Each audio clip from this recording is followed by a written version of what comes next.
All right. Thank you so much, guys, for coming. So today we're doing bone physiology 2. We're already on the second lecture for midterm 2 material, so it's going pretty fast.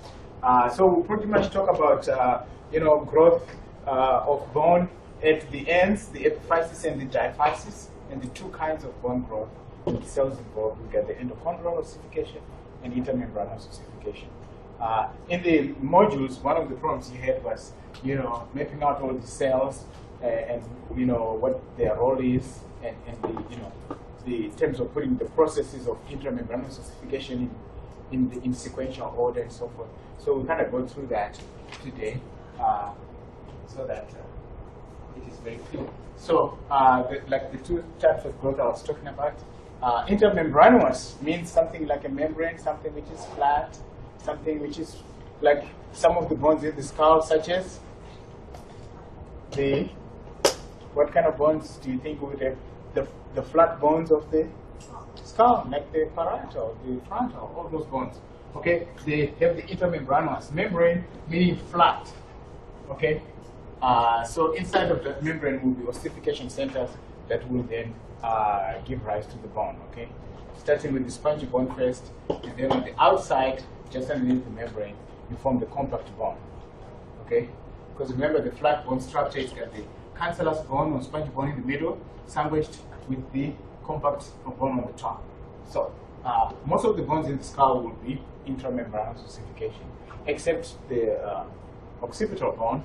Part of it, the lower part of the occipital bone, is endochondral.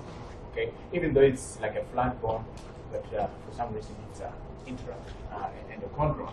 And then the diaphysis of the clavicles. The diaphysis of the clavicle, the clavicle is actually a long bone, so you seem to think it's endochondral. But the diaphysis of the long bone, that clavicle, is actually intramembranous ossification. And then only the ends of it will be the endochondral. But most of the long bones in the body, femur, humerus, and so forth, it's endochondral ossification. And endochondral ossification, instead of having a flat, thick connective tissue membrane like the intermembranous, we have the hyaline cartilage as a model on which the bone is formed, right? And then remember last time when we talked about bone formation, what did we say happens first with bone?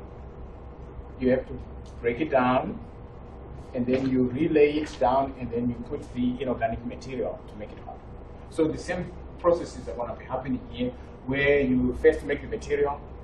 Usually you start off as woven bone, and then you break it down, and then lay it down again in the fashion you want, and then you put the inorganic material to make it hard. So endochondral ossification usually gives rise to the rest of the bones in the body, especially the long bones and so forth. Okay, except again the epiphysis of the clavicle, which I say will be the intermembranous, and the diaphysis of it is also intermembranous, and the only endochondral part is the ends of it. So anyway, but we'll talk about those two forms of bone growth, and then talk about the steps happening in each. Okay, so we start with intramembranous ossification. So this starts with a very thick connective tissue membrane. And then within the membrane, you start to have ossification centers where you have the osteoblasts forming, and a center on which you start laying down the matrix, and then you ossify, right? And then beneath the, just beneath the membrane, you start to get, these osteoblasts forming more matrix, okay, to form compact bone on the outside. Okay, so just like the flat bones we said, spongy bone in the middle, compact bone on the outside. All right, so in the middle, you start to form the ossification center that gives rise to the cancellous bone. And then on the outside, just underneath the membrane, you start to form the compact bone. Right, the osteoblast starts to do that. And then, when a baby is born, they have this part on the front, usually that's playing like a heartbeat or something. And then also sometimes at the back, you see it. Okay, that's the parts where those suture lines are that we are learning right now in the practical. That's where those parts of the membrane that wasn't ossified used to be. Okay, as you get older, that starts to ossify. So in a fetus, like the frontal bone, Like if you were to look from the top, you will have the coronal suture like that, the sagittal suture like that. There will also be another suture on the front here where there will be membrane, and then of course at the back there will be another one, the lumboid suture. And all this will be membrane. And the parts where they meet, like here, you see the posterior fontanelle for the baby, and then on the front here you see the anterior fontanelle, and it will be playing like this. And those are the parts that have been ossified. And the reason why it's like that, of course, is that the skull of the fetus is pliable, so it can come out of the birth canal, right? Okay, so and this will ossify later on, and then it becomes just the sutures, all right? And this one disappears though on the frontal bone; it just becomes one bone. Okay, all right. So, like I was saying, part of the occipital bone is endochondral ossification. Even though it looks flat, like a flat bone, see the base of the skull at the back there, and then the superior part of the occipital bone is one that's intramembranous ossification. Okay? So sometimes it's screwy like that, but for the most part, long bones, endochondral ossification, flat bones, intramembranous ossification. Okay? So we'll go through both of those. All right, and this just shows you a picture showing the bone, the older bone, and the new bone matrix being formed, and you see the periosteum on the outside here. So the blue part will be the older bone, okay, and then the chondrocytes and so forth in there. All right, so now we'll start with the intramembranous ossification. But before that, I just wanted you to show you the X-ray of the fetal skeleton. You can see those lines where the suture lines would be, or the part of the membrane that is not ossified over here, okay? And then you find the fontanelles over there, okay? And then the other endochondral bones, all these other long bones, endochondral ossification in the metal. Carpals over there, the phalanges. So, anyway. So, endochondral ossification. Let's tell you how we start with endochondral, okay? For the long bones. Okay, so like endochondral, what you need first is the hyaline cartilage as a model on which the future bone will form. Okay, so you need the hyaline cartilage on it, all right? And then just, because the cartilage has already been formed, it's cartilage, right? You have to break it down first. You can't just start to mineralize it when it's intact like that. So you have to always break down the bone, you remodel, and then you put the ossification on there. So it will require it to be broken down, that hyaline cartilage model, prior to ossification. It makes sense, right? You can't just lay it on top. You have to mix it all together. All right? So just underneath the membrane, you see the perichondrium. Remember we said the perichondrium is the membrane of the cartilage, right? Just underneath there, it becomes invaded by vascular tissue, blood vessels and so forth, and then it becomes the vascular periosteum, okay? And then what is it bringing? The blood is bringing with it a lot of what? Nutrients, because you're going to be making something, you need the blocks to build it, like a whole bunch of amino acids, a whole bunch of fatty acids, all those things. So the blood will bring all that in there, and then it's now becomes the vascularized periosteum, right? And then once that happens, because of the new nutrients that are coming in, remember we talked about those cells called osteochondral progenitor cells? Remember those? And we said they turn into what and what? Osteoblasts and chondroblasts. So they're going to be turning into a whole bunch of osteoblasts because we're making bone. Osteo means bone. So it turns into a lot of osteoblasts so that to form the bone matrix, all right? And then this is occurring on the diaphysis, remember, because this is the model of the bone is this kind of hyaline cartilage like that. So on this part here, this is where this is all happening, like underneath the membrane here. This growth at the end will involve some other type of growth. We will talk about it later on. So you start to form here the bone collar.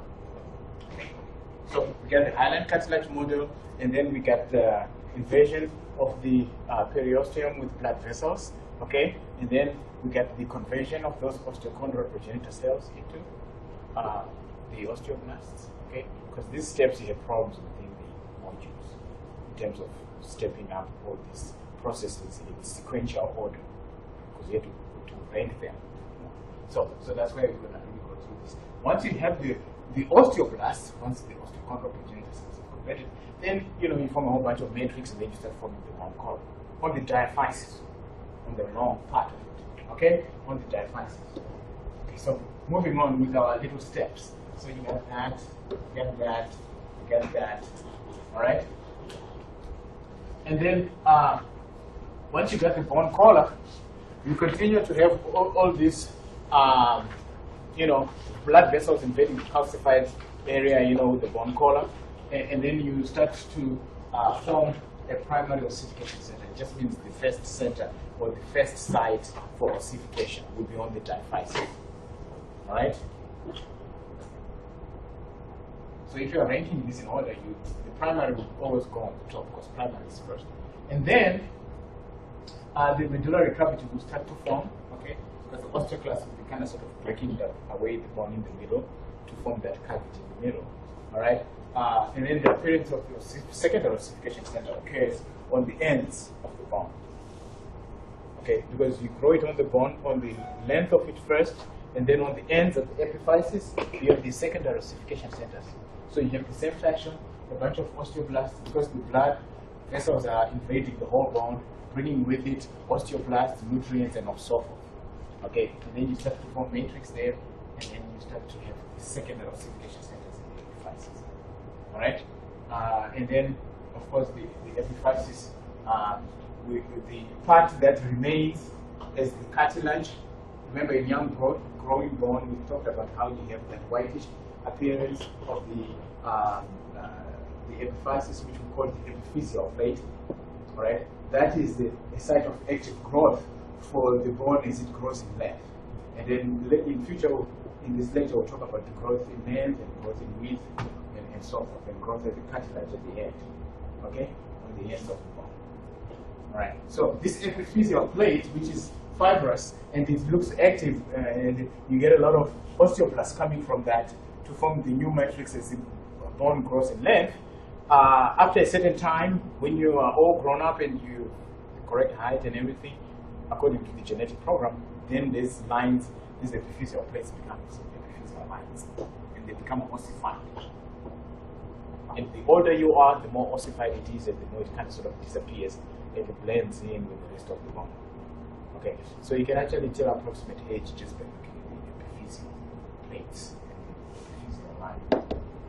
Okay, so and the epiphysis, that's where you only have the remaining cartilage. So these are the steps in picture form, so you can look at it. You've got your model, your hyaline cartilage model with the perichondrium outside here, which then soon becomes the periosteum, right? Because you're forming the bone. So the periosteum gets invaded with a whole bunch of blood vessels. Then you form osteoblasts from the osteochondral progenitor cells, all right? And then you start to form the bone collar on that side, from the diaphysis, all right? And then the bone kind of sort of forms across the whole thing. Then the osteoclast will come back and start to break away the middle part to form the medullary cavity, right? And then you're forming the primary ossification center on the diaphysis, on the length of it, right? And then it continues, okay? The blood vessels will continue to invade this cartilage model, okay? Part of it is already gone now. And then once it gets up here to the epiphysis, which is the ends of the bone, then you start to develop the secondary ossification centers, and then you start to grow the spongy bone. That's the characteristics of the end of the bone, right? And then the compact bone here on the outside will still be grown by the appositional growth, which we'll talk about, which is growth on the surface, right? Okay, and then this continues, this interstitial growth of bone. Remember those two kinds of bone growth we talked about last time? So it will continue to grow there. And then you can see the active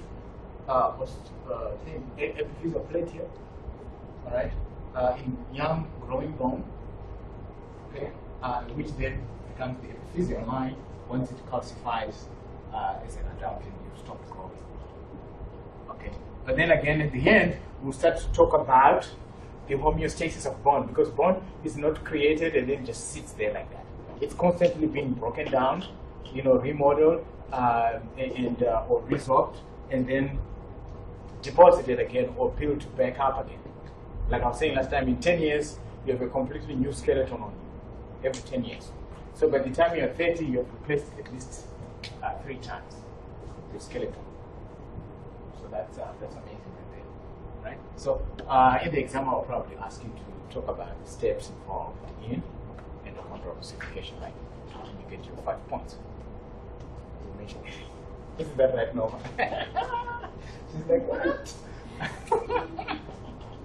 Okay, guys. So bones increase in size, by oppositional growth. Oppositional growth is on the surface because, once you form the long bone, right, you're going to be adding surface on material on the surface of it, so it will increase the diameter, right? So it is growing by oppositional growth. But on the ends of it, you have the oppositional growth on the outside because the outside is compact bone, and then you have the on young growing bone, at the epiphyseal plate, you have the interstitial growth. All right. So, but adding to the surface is always this oppositional growth, right? Okay. Of older bone or to cartilage on the surface of cartilage, it doesn't matter. As long as you're adding it to the surface, it's oppositional. All right. And then the trabeculae, they grow by the same way. It's just that they have spaces in them, but it's the same oppositional growth, just like in the compact bone, right? Except with the trabeculae, with the spongy bone, the trabeculae will form trusses, but with spaces in the middle, but it's still the same kind of oppositional growth. So that's the only way you can grow bone on the surface. Okay?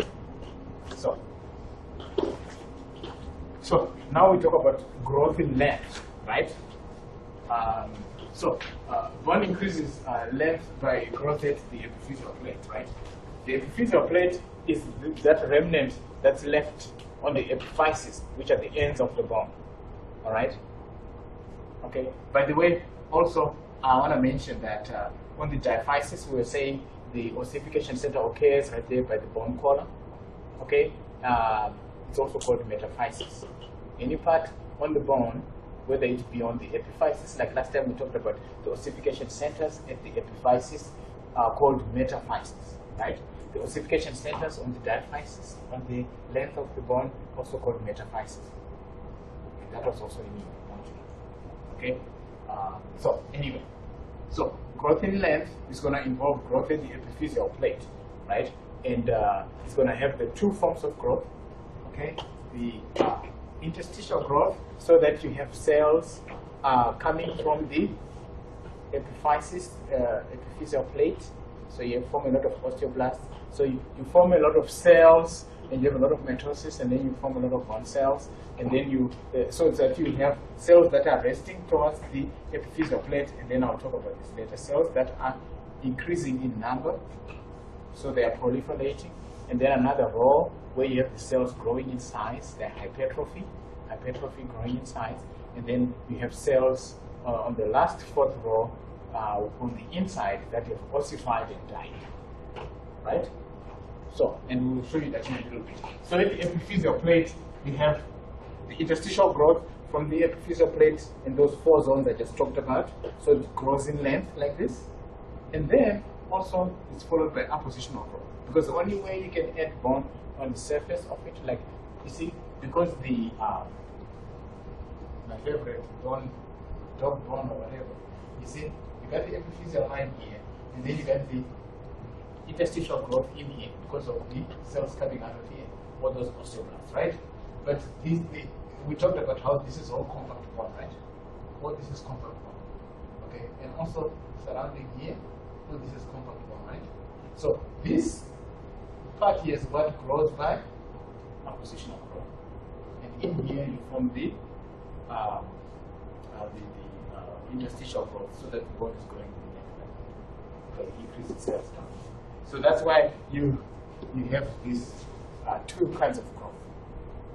In fact, there are some bones that don't have an epiphyseal plate, so and it grows from the cartilage. You know, the cartilage that runs on the ends of the bones, so it will grow there, and you still have the oppositional and interstitial growth there. As long as you have a higher cartilage model, where you have you have a lot of the osteoblasts. All right, and I'll mention that a little later when I talk about cartilage growth in the cartilage. So the epiphyseal growth results in increase in length, right? And then also the diaphysis and the bonding processes over there on the epiphysis will also grow by oppositional growth, right? So bone grows in length and then ceases when the epiphyseal plate becomes ossified, at which point it's called the epiphyseal line, right? Okay, and then bone growth ceases, and this is genetically determined, right? It's already determined how high height you're gonna grow and so forth. And then by age 30, usually you lose height because you kind of sort of break down. So at the epiphyseal plate, these are the cells I was talking about. Very close to the epiphysis, you kind of have cells that are called resting cells. So you have that zone of resting cells. And just beneath it, you have the cells that are proliferating, that are really dividing, okay, by mitosis to form new cells, which will then form the matrix and so forth, and then they form the next bone cells. Then just underneath it, the cells that have proliferated and increased in number are going to hypertrophy, grow in size. All right? You can see how this involves the definition for growth from last time. Growth, we said, involves what? Increase in number of cells. That's the proliferation right there. What else does it involve? What's that? Okay, increase in cell size. That's the hypertrophy right there. What else did you say growth is the very third thing? Extracellular matrix, because you need all this matrix to grow on. So you have a whole bunch of these cells producing the extracellular matrix over here, and then that then becomes calcified. So if you are to ask about the different zones of layers at the epiphyseal plate, you talk about this, and you think about growth. The definition of growth is exemplified by this process. That's what growth is. We talked about the cell number is increasing here, cell size is increasing here, matrix is increasing there, and you're getting it ossified, and that's growth. So that's increasing length. Okay, so at the end, the last step is that ossified bone. Everything is now ossified and it's now calcified. Right? So so you have growth on the diaphyseal side, okay, where you have the oppositional growth, and then you also have growth on the epiphyseal side. I think you had a similar question like that in the modules as well. And then on the epiphyseal side, you also have the oppositional growth. On the top there, interstitial growth inside to increase the length, the size of the epiphysis that you have done. Right? So it will give this kind of 5 steps here, where you have the resting cartilage right there on the top, you have the proliferating cartilage, right, and then you have the hypertrophy, growth in size, right, and then you have the calcification of the matrix, all right. Once you do that, then it's ossified. You have the 5 steps, which forms a nice 5-point question. Yeah, talking about these zones of growth at the epiphyseal plate. And also endochondral ossification and the steps and the processes going on, make another good 5-point. Alright? And then you can see this young epiphysis, this is epiphyseal plate, and that's what is blown up here in this one. Alright? And you're producing your cells and getting there's an actual qualification, an X-ray of. And the same thing happens with the cartilage. If you're growing the cartilage at first, before it becomes a model for the future endochondral bones, you still have the same growth process going on there. You have replication of the cartilage, the chondrocytes, for the cartilage, and the chondroblasts, and then the interstitial growth increases length, and then on the outside of it you get ossification and calcification and oppositional growth as well of the cartilage. So it's the same thing, right? So that you form the model for the future bones. And then the bones will break it down and do the same process again when it becomes bone and it ossifies, right? So this is just the same step, except it's for cartilage when it starts from nothing before you have a model. So this is the part I was talking about earlier on when I was saying that some bones do not have that epiphyseal plate, which is that those active cells that are divided he said the growth will occur at the cartilage, right? At articular cartilage. The articular cartilage is always at the ends of these long bones, right, between the joints, and it's kind of nice and smooth. Okay, where those condyles are, it's covered by the articular cartilage. So growth can also happen there because it's after all cartilage, right? It's a hyaline cartilage model for bone growth. And it will involve the same kinds of growth, interstitial growth, so that it increases in the length and the size like that, and then the appositional growth on the outside, so you can increase the size of the epiphysis, all right? And the bone will grow that way, all right? So this results in a larger epiphysis and an increase in size of the bones that do not have an epiphyseal plate. Okay, as long as you have your cartilage model, you can grow your bone. Okay, so that's why the epiphyseal plate remains as the cartilage. It remains as cartilage until it fuses and ossifies, and then it just sort of blends in the rest of the bone. So this is really talking about what? Appositional growth on the surface of the bones. All right. Remember we talked about the periosteum, and then we talked about the connective tissue that is all the blood vessels in it. All right. Well, if you're adding more bone on the surface of bone, so let's say this is the surface of the cylinder of the bone, like you take a piece, and then you have a blood vessel growing like that. Okay. So what happens is that the matrix will be laid down by the osteoblast around this blood vessel. Okay. Because what we are aiming to do is to form an osteon with that concentric lamellae and the hole in the middle with the blood vessel of the central canal. Okay? So if we were to look at this from the side, if we were to look at this from this view, you would see something that looks like this. You see? Okay, so and then the blood vessel will be running along like that. See what I'm saying? So the matrix will start to grow around it, and it forms those ridges, and then the ridges will continue to grow and meet. Alright? You see here they've met, and they are, surrounding the blood vessel. Okay. Then the osteoblasts in here, because this part here was the periosteum on the outside, right? So now it's internalized. It's now the endosteum, and it still has those osteochondral progenitor cells and osteoblasts on it, which are going to form the matrix to form the concentric lamellae that will finish off this. You know what I'm saying? That central canal, so that the blood vessel is inside like that, just like. See what I'm saying? Remember last time when we talked about bone, we said there's what? Concentric lamellae, then there's circumferential lamellae on the outside. Then, because these are cylinders, and when you put them together like this, you're going to have spaces in between.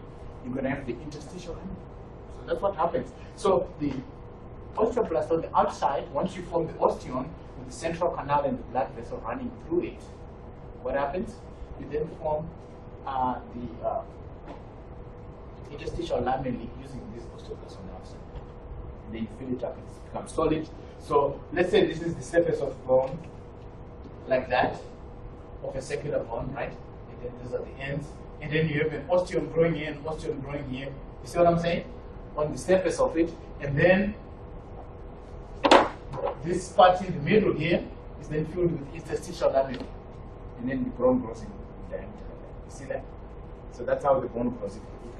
It will grow in streaks, but the bone is smooth, so that gets filled by interstitial lamellae. Did you get that? It's all smooth and all grown up nicely. So gotta go these 4 steps, right? This is appositional growth. Okay, and I'll show you a nice cartoon at the end of it, where you have the appositional growth in the periosteum, and it increases the diameter of the bone, and then the osteoblast of the periosteum, right? Which, when the ridge is complete and touch, will become the endosteum, but it still has those osteoblasts that forms the concentric lamellae that fills in the central canal until you just have the blood vessel in the middle, and then the osteoblast on the outside will form the circumferential lamellae and also the interstitial lamellae. Then you have those 3 kinds of lamellae we talked about. Okay, so the osteoblast will lay down the circumferential lamellae, and you're done. So gotta know these 4 steps of appositional growth, which is growth on the surface, and it's compact bone, and it forms the osteon. Okay, and this is it. Is my thingy on?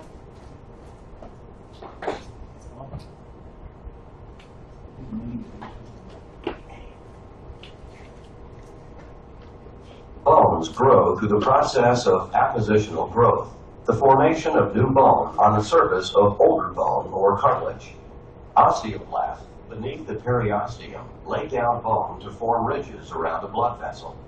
The blood vessel lies in a groove between the ridges. The groove is transformed into a tunnel when the bone built on the adjacent ridges meets. The periosteum of the groove becomes the endosteum of the tunnel. Osteoblasts from the endosteum lay down bone to form a new concentric lamella. The production of additional concentric lamellae fills in the tunnel and completes the formation of a new osteon. See that? It's a nice process, isn't it? And then the other parts get filled up with that interstitial.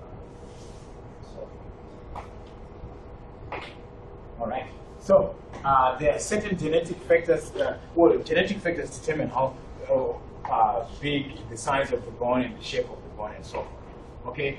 So that's set at birth. We have that. But then there are other factors such as vitamin D, because vitamin D does what? What does active vitamin D promote? What does it do? Calcium what? Yeah, calcium absorption in the small intestine, all right? So that can affect bone, because bone is pretty much a whole bunch of calcium, right? Last time when I wrote down the hydroxyapatite crystal molecule, how many calcium did we say is in there? 10. That's in bone. So you guys are good. So it's got 10. So there's a whole bunch of calcium and 6 phosphorus, right? Okay, so you've got that. You've got vitamin D controlling the absorption of calcium.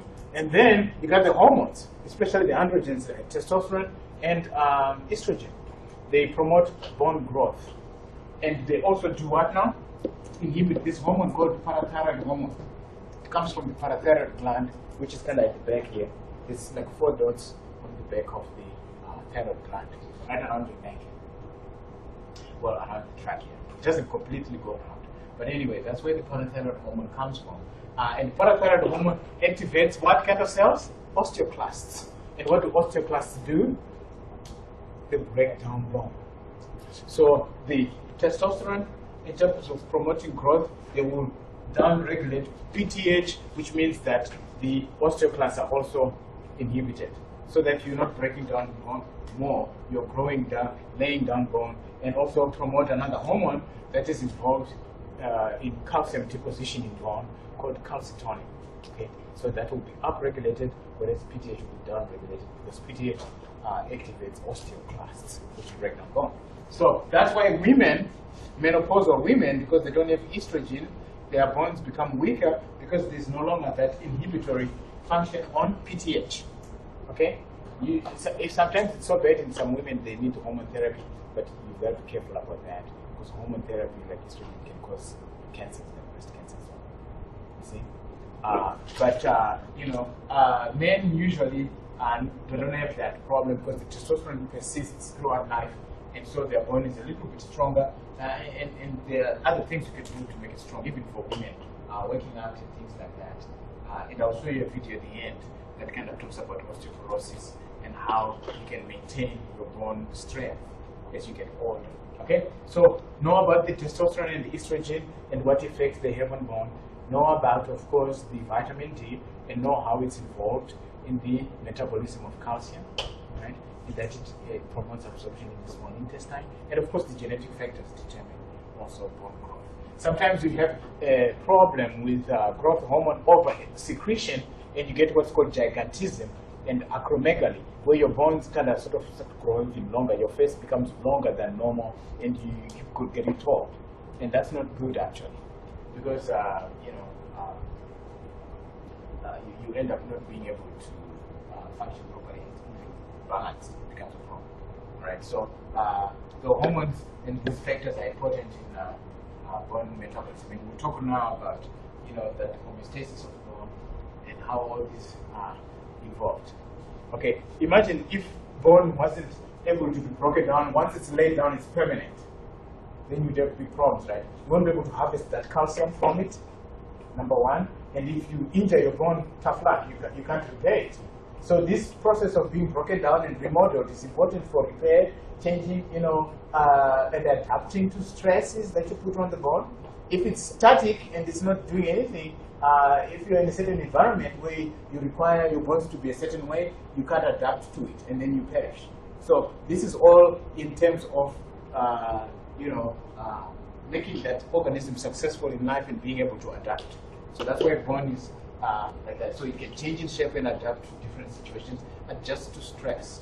That's why when they say to promote bone health, do exercise with a weight-bearing nature, so that when you put stress on the bone, you kind of force it to grow, and you reduce the osteoporosis that increases with age. Okay, and this will be talked about later on. So in the body, what you have is certain collections of cells called basic multicellular units, right? Where you have your osteoclasts and your osteoblasts. The osteoblasts will be doing what now?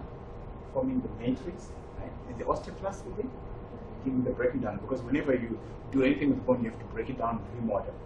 So you need those two cells. So there are these cell clusters called basic multicellular units that do that, all right? And then they have temporary assemblies of osteoclasts and osteoblasts to do this job. Remember, like in, say, 10 years' time, you've got a completely brand new skeleton. So these basic multicellular units are important for that, okay? So that you have the cells that can break down the bone and the cells that can make new matrix to replace the bone. Okay. So another thing is that because when you are breaking down the bone, which is resorption, all right, you are making a cylinder through the compact bone, right? And then you fill that cylinder with an osteon, all right? And then another part also has another cylinder that's formed in another osteon. So those cylinders are not going to all mesh into each other like squares. They're always going to leave this interstitial lamellae, okay? So, and that interstitial lamellae becomes the remnants of the bone that hasn't been, broken down during the formation of those cylinders, which you fill in the osteons. Remember, the osteons are pretty much cylinders of bone, okay? So that also forms interstitial lamellae. Okay. The very nature of bone, when you are forming it at the beginning with the cylinders, you also have spaces that are left that get filled with osteons. Also, when you break it down after it's grown and mature, you still have the spaces that are left called interstitial lamellae. You see what I'm saying? And but in 10 years, all this bone will have been replaced, because if an osteon is made here, and then another one here, and another one here, and another one here. The next time go around, you will have all these ones, and then by 10 years, you have completely replaced all your bone. You have a new skeleton. See what I'm saying? So, know what the basic multicellular units are, what they're composed of, the kinds of cells, and what their job is. The osteoblasts, of course, make the matrix, and then, of course, the osteoclasts break down. All right? Know why bone is able to be broken down and laid down. What are those reasons? The calcium metabolism, you can get calcium for it, you can adjust to stress, you can change the shape of the bone, and you can regulate body calcium levels. Very important, right? Because bone, if it was static, you would have problems, you wouldn't be able to do all that. Okay? So bone is not static, it's constantly being broken down and laid down. So remodeling of bone, of course, this is growth at the epiphysis, which we said occurs in the epiphyseal plate, by the same processes, interstitial growth mark here by the plate, and then appositional growth on the outside there, as well as on the diaphysis.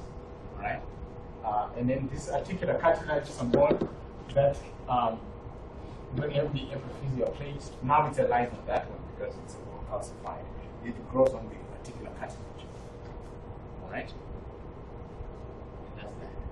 All right, so fractures, of course, are classified in terms of how complete the bone is, how complete the breakage is, okay, whether it goes through, whether the bone is broken down. And in the morning I was talking about this, when they were doing the Sweet 16, one of these college football players, basketball players, he broke his tibia and it came through the skin. which is this classification here. Okay, did you all see that? Did somebody see that? It was gross. I didn't see it though. He relented somehow bad and it snapped. And it came out. The tibia came out of the skin. Oh. Just watching it is terrible. I'm glad I didn't watch it when it happened. But, someone else suggesting that they may have had some fracture on it. Because for a bone that big, to kind of just sort of snap like that. Because these guys, they keep playing even after they get hurt and they get cracks on here, on some of these bones. So that finally gave in. And it actually broke and came out. But I'm sure that he was able to be repaired and they can put a metal inside and then the bone will do the same processes we're talking about, the remodeling, and then it will replace them.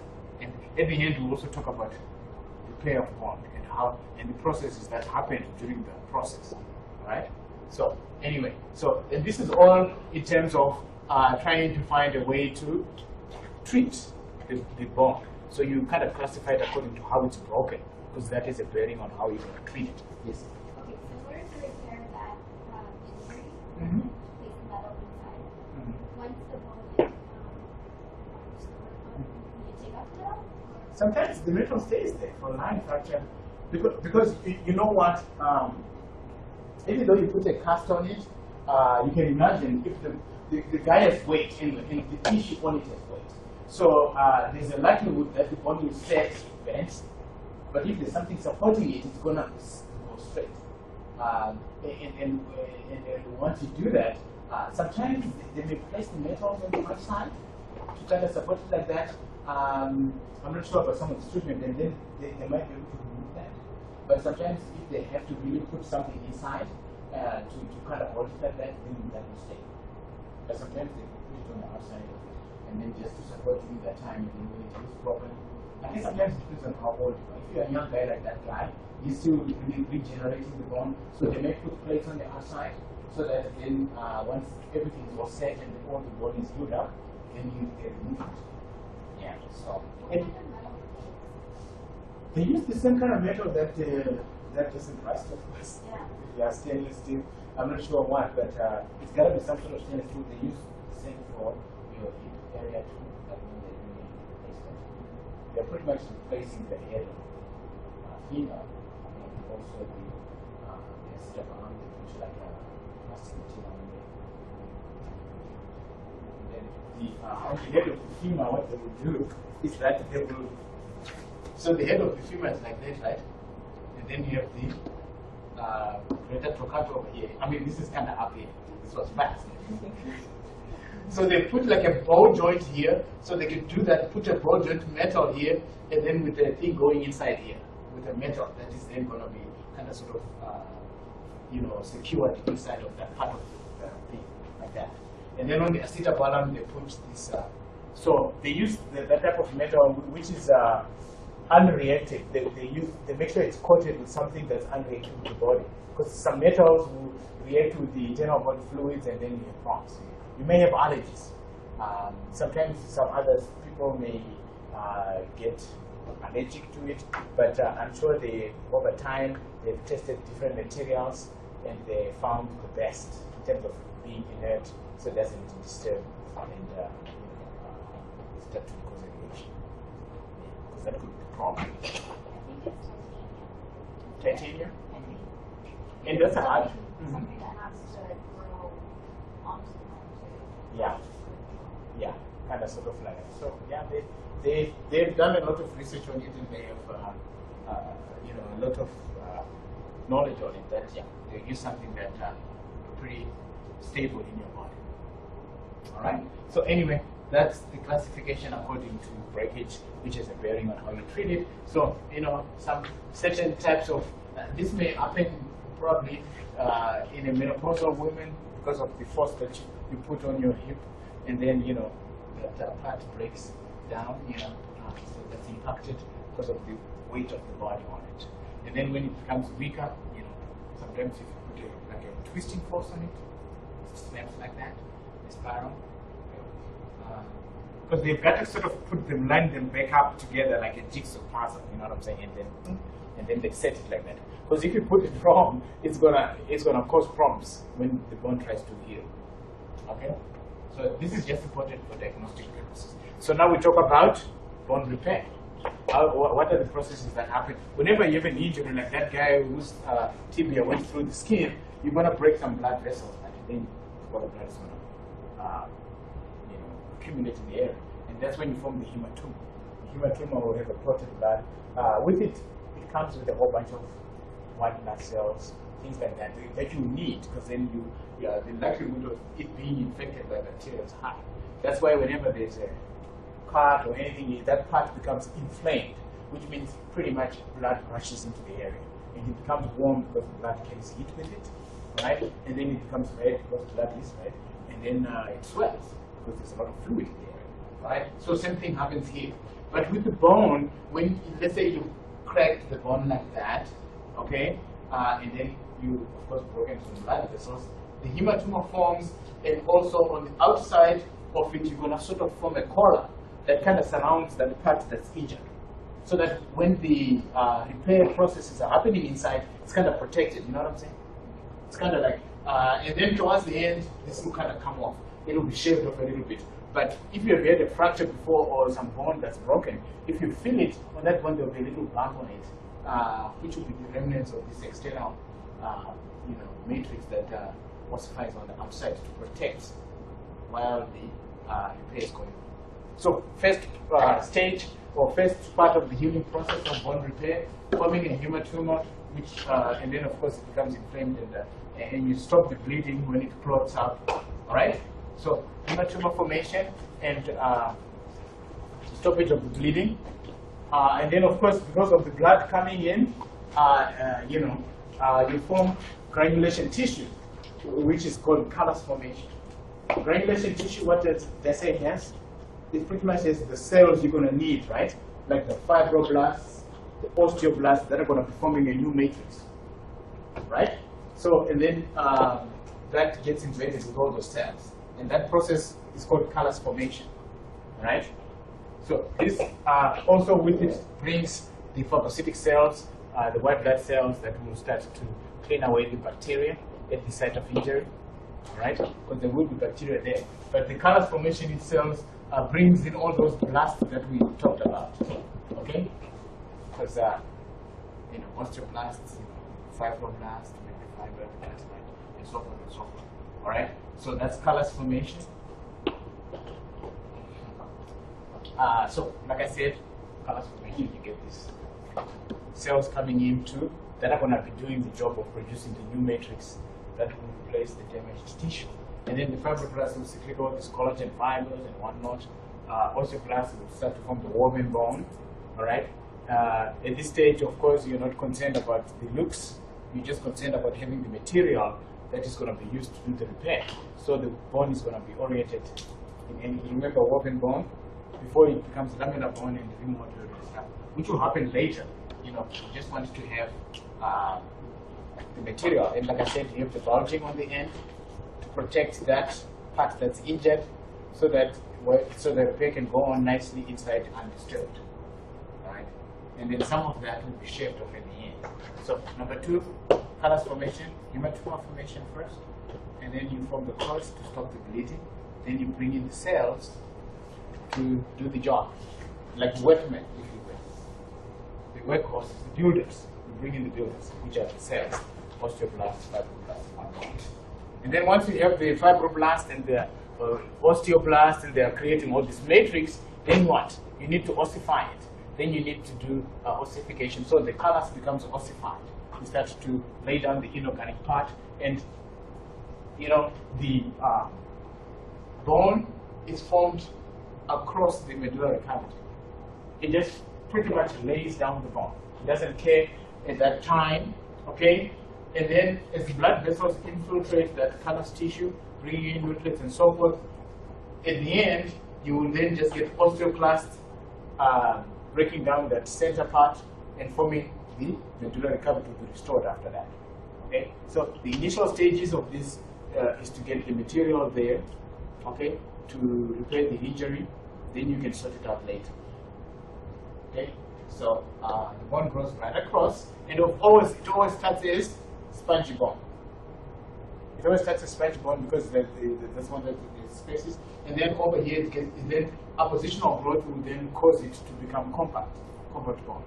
And then the one in the middle will kind of remain spongy, and then most of it will be removed to form the cavity where the marrow is. Okay, so it always starts as cancellous bone because that's the first stage before it ossifies and completely ossifies to compact. Alright? So this takes about 4 to 6 weeks at this stage. So that guy is probably looking after they set the bone, they reset it and put all those supporting metals or whatever. After about a month and a half, he was at that stage where he had built, especially if he's a young guy, his cells are still active enough. So that's about 4 to 6 weeks after the injury. All right. So after you've laid down then you start to remodel. You start to make it look nice and all good, right? Goes into its proper state. So the excess material on the bone shaft on the exterior is all broken down, right? Remember that clump that was here? That was this. All that's remaining is this. Okay, most of it is shaved off during the remodeling process, and of course, the medullary cavity is restored because all that bone in the middle is broken down. Okay, and then of course, compact bone is laid down on the outside. Okay, by oppositional growth because it started off as a spongy bone. All right, and then it's reconstructed and laid down on the outside. This whole remodeling thing takes about a year now. That's a long time. You know what I'm saying? For it to be completely healed and all the compact bone on the outside, the medullary cavity restored. So the process may take about a year. That's a long time. Okay, so that's why the initial stage is when you're setting and resetting the bone. You have to make sure that it stays in position. So the process takes a long time. Otherwise, the bone will set kind of key it up or something, you know, and that would suck. Is that for all ages? What's that? Is that for all ages? About a year? No, not really. As you get older, this process may take longer and may not happen. So that's why sometimes, you know, and people are trying to say take finance and stuff, trying to talk about the new law, because you know, there's certain points when you are so old that to even do a hip replacement is kind of like a waste. You know what I'm saying? So that's the talk that was going on during that time when they were formulating the Affordable Care Act. You know what I'm saying? They were talking about having some sort of panel that they were now calling the death panel, the other guys, you know, that were opposing the law. But that's what it was intended for, that, you know, at a certain age, is it economical to put like a hip replacement in a 95-year-old? You know what I'm saying? It kind of doesn't make it. You could do it, but, you know, it won't make sense because at that stage, it might be even traumatic to them. That it's not going to be good for them. You know what I'm saying? Because they are so old that you know, everything is slowed down, and the process of repairing bone and dealing with any foreign material in there is much less. They're more allergic to stuff. They are, you know, the cold, and then at the end we'll talk about the aging process and what happens to the bone. And we'll talk about osteoporosis. So at that stage, you know, the metal will be so stronger than the bone because it will be osteoporotic. If you live long enough, your bone will start to become a little bit weaker. Okay, so yeah, so that kind of goes up as you get older. The older you are, the slower the repair process is for everything. That's why sometimes I joke around and say, you know, if you're old and you get hit by a car, it's natural cause, it's not an accident. Because, you know what I'm saying? I can say that because I'm also going to get old if I'm fortunate enough to live old. You know, so I'm not like trying to tease the old. I love the old. I like my grandma and grandma, just like you guys. So anyway, so this process will definitely take longer in the elder, right? But so gotta know the 4 processes of bone growth, and which are there: hematoma formation, callus formation, raising the cells that make it, and then the ossification, and then you remodel at the end.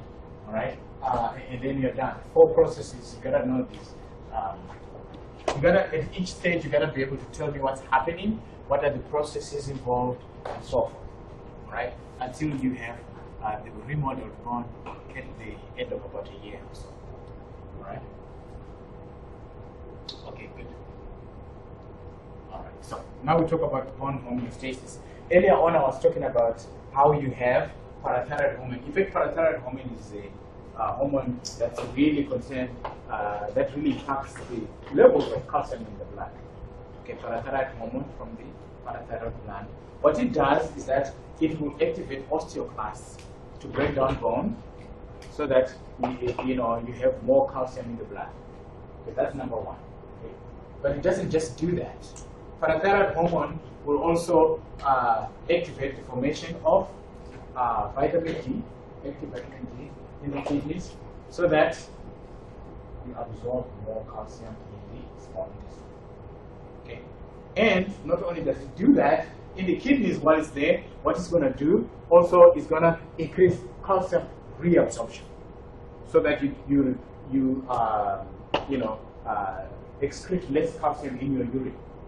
Okay, you see the advantages of doing all those three things instead of just breaking down the bone, because soon enough you won't even break down bone to break down, right? So you need to do all the above, to make sure that you're not just going to the bone, breaking it down, because soon enough the bone is going to become osteoporotic, right?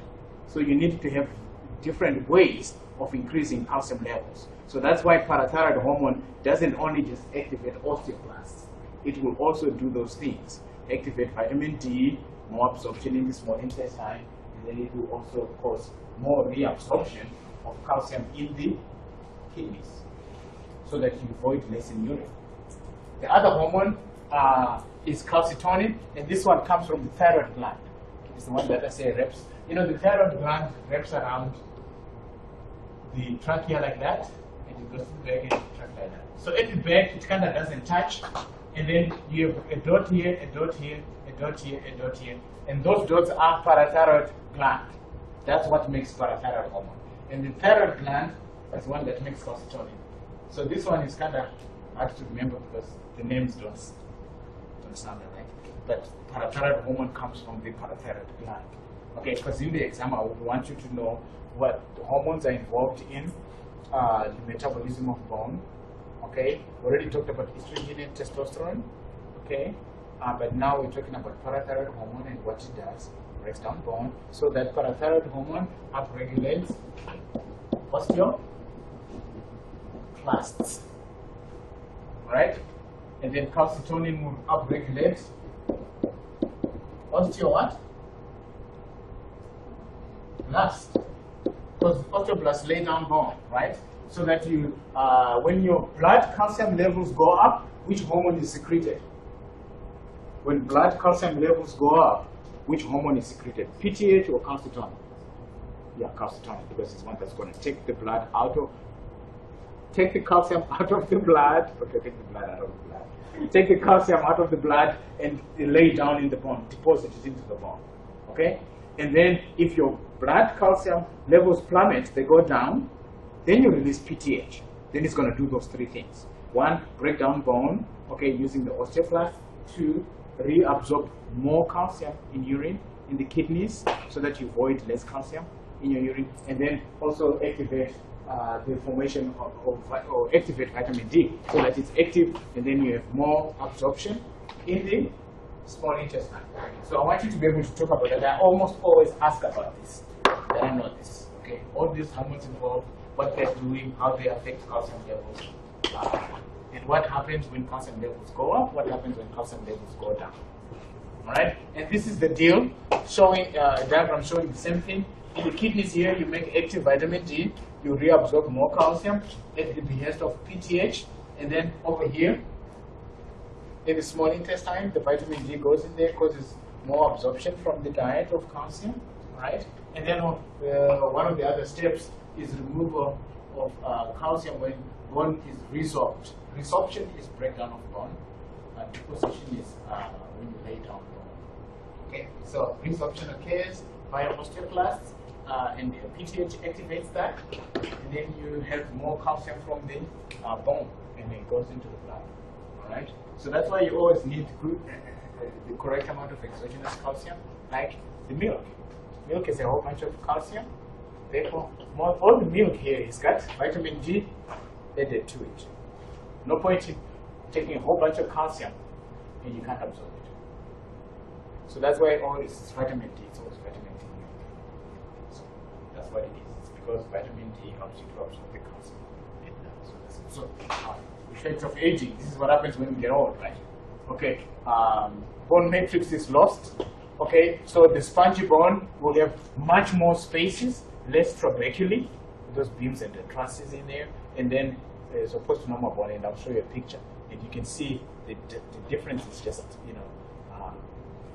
it's just astounding.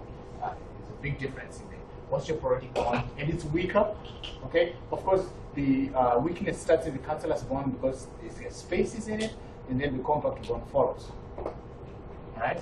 So the thinning starts in cancellous bone, and then compact bone will follow later on, and then you're forming less osteons.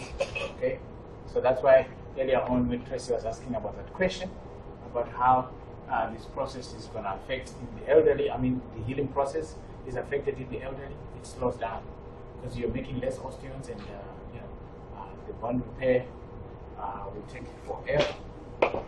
So loss of bone, of course, that's where in menopausal women usually that's when they tend to have more hip replacements, because at that stage they don't have a lot of estrogen, which we said promotes bone growth, right? And it also inhibits PTH, which breaks down the bone. Okay, so this is different in women. Some women after menopause age, like 45 or whatever, they hardly exhibit the symptoms. Some exhibit more, some less. So just depends. But as long as you have your reduced estrogen, then you can begin to have more osteoporosis, because the osteoclasts become more active.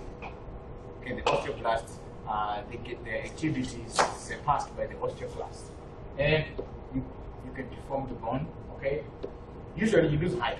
At 30, you lose just a bit of height, and then as you get older, you see your grandpa getting shorter, or your grandma, or whatever, because of the loss of the bone mass will decrease your height a little bit, and most of them are hunched anyway, also a little bit. But yeah, loss of height, and then of course pain, because the support is no longer there, and sometimes breaking and cracks, fractures in the bone, stiffness as well, and loss of teeth. Teeth is another way you can kind of use to guesstimate the age of a person, because by the time you get older, you start to get all the problems with teeth and whatnot, right? Like our skeletons in there, you could look at you say, oh, this is probably grandpa, but you see that. So these are the effects of aging. So like I was talking about, look at the osteoporotic bone. There's almost nothing there. And this is normal bone. You see normal bone, osteoporotic bone, you got a lot more spaces. And we're going to talk about osteoporosis in our little cartoon, which is this one. Bone is living tissue. Bone building is far from complete when a baby is born. During growth, from infancy to adulthood, bone is increased in size, strength, and hardness. Also, in different parts of the body, bones grow at different rates. Bone growth is partly in response to stresses that are put on the bone by weight-bearing motion. The simple acts of walking, running, jumping, and lifting heavy objects put strain on bones that results in increased bone density. Trabecular bone is found in the shaft and at the ends of the long bones, inside the spinal vertebrae, and inside the flat bones of the pelvis. In the ends, trabecular bone completely fills the cavity, and its structure transmits stress forces to the shaft. Trabecular bone forms an internal scaffolding network for bone. The trusses and arches found within the trabecular bone provide for the great strength of bone and yet surprising lightness. The arches and trusses inside trabecular bone provide a sponge-like appearance in the bone and also create the opportunity for blood vessels to penetrate the bone structure from the center core, marrow, of the long bone. Bone remodeling is such a thorough process that one's entire bone structure is replaced approximately every 10 years. Once maturity is reached, about age 30, the process of remodeling slows, and the loss of bone calcium deposits exceeds the replacement of the bone structure. Beyond this point, it is no longer possible to substantially increase bone density. Over time, the density of the arches and trusses diminishes, and the spaces between them become larger. This process leads to a general weakening of the bone structure. It is a very gradual process and requires decades before any noticeable bone weakness appears. Osteoporosis is the end result of the erosion of the arches and trusses. Osteoporotic bone has much larger spaces between the arches and trusses and is significantly weaker than normal bone. Therefore, it is more prone to fracture. This condition is responsible for many injuries related to falls in elderly people. Women are more susceptible to osteoporosis than men. This is probably related to hormonal influence on bone growth and calcification. Also, dietary intake of calcium and other nutrients, including protein, phosphorus, vitamin A, vitamin D, vitamin K, magnesium, zinc, and copper will influence bone density, in that deficiencies will cause decreases. Finally, genetics have an influence on bone density. Here is the progress of bone loss in a person who has taken some precautions related to osteoporosis onset.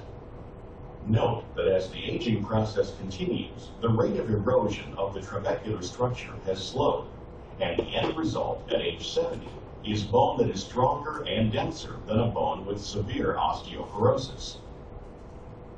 Strategies for preventing osteoporosis are different for young women and older women. Young women should be sure to meet their needs for calcium, vitamin D, and other nutrients.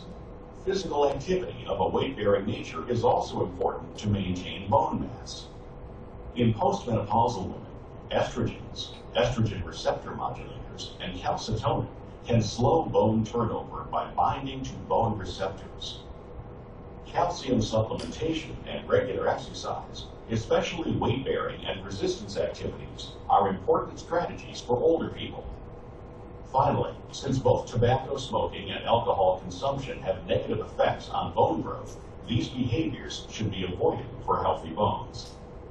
In summary, osteoporosis, the weakening of bones due to loss of calcium and phosphorus from the interior of the bone architecture, is a degenerative disease that is influenced by many contributing factors.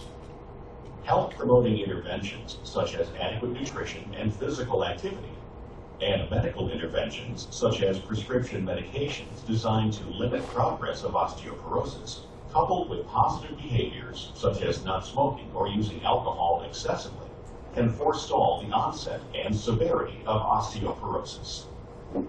Men are also at risk for developing osteoporosis. For men, similar prevention strategies apply. These include adequate calcium, vitamin D, and other nutrients, physical activity of a weight-bearing nature, and avoidance of behaviors like smoking and excessive alcohol consumption. So did you get the age when the human being is mature, is fully developed? Age 30, so you guys are lucky you can drink at 30 or 20. Because you're not fully mature. Anyway, guys, thank you so much. I think this is the last bit of it. And we'll see you in a little bit. So just on time. All right.